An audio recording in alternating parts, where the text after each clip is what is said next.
Halo Sobat Corong ID. Terlepas dari sindiran yang diberikan Malaysia pada tanah air, rupanya Indonesia menunjukkan hubungan baik dengan China bos. Di mana kedua Menteri Luar Negeri Indonesia dan China bertemu pada Jumat tanggal 29 Oktober tahun 2021.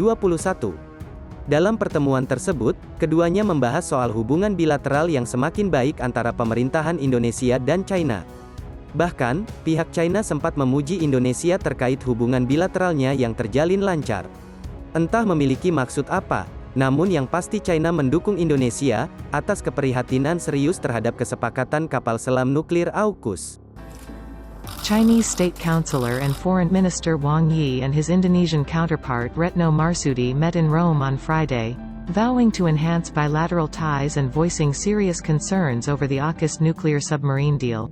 Sahabat sekalian, bukan hanya itu saja, karena kedepannya hubungan di antara kedua negara ini akan terus diperkuat, salah satunya dengan peningkatan kerjasama ekonomi, dan peningkatan kerjasama investasi di berbagai bidang. Bahkan, kabarnya China bersedia melanjutkan komunikasi strategis, mempromosikan kerjasama yang saling menguntungkan, bekerja sama dengan Indonesia untuk menang melawan pandemi, dan untuk meningkatkan hubungan bilateral. Terlepas dari konflik panas di LCS, rupanya hubungan keduanya berjalan aman-aman saja bos. Jadi bagaimana menurutmu terkait hal ini? Silahkan tulis komentarmu di bawah. Sahabat sekalian, bagi China, Indonesia merupakan mitra strategis dan komprehensif yang penting.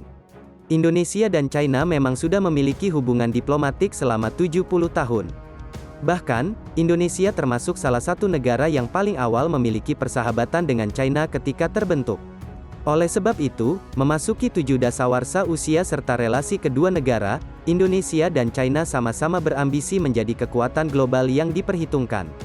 Bahkan, kedua negara telah membuktikan kerja keras dan keuletan, yang secara tidak langsung menunjukkan kepada dunia bahwa kita tangguh mengarungi tantangan. Selain itu, rupanya Indonesia telah sedikit terinspirasi dari China, terkait pengentasan masyarakat dari kemiskinan.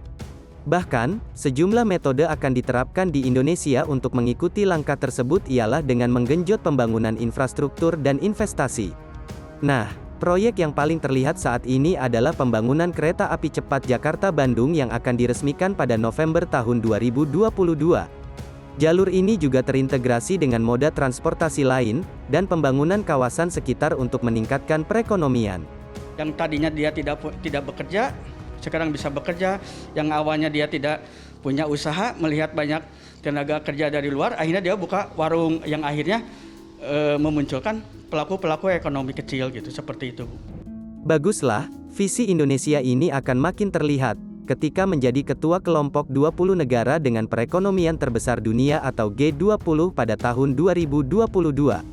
Sahabat sekalian, meskipun secara umum relasi Indonesia dan China menikmati perkembangan yang positif, bukan berarti kita tenang-tenang saja mengikuti arus yang telah dibuat. Sehingga, pemerintah Indonesia tetap harus mawas diri dan jangan sampai terbawa euforia.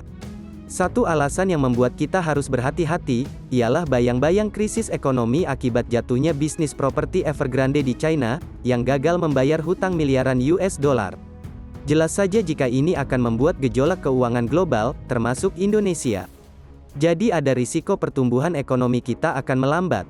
Selain itu, juga ada persoalan Laut China Selatan yang mengakibatkan sengketa dengan para anggota ASEAN, yaitu Filipina, Brunei Darussalam, ataupun Malaysia.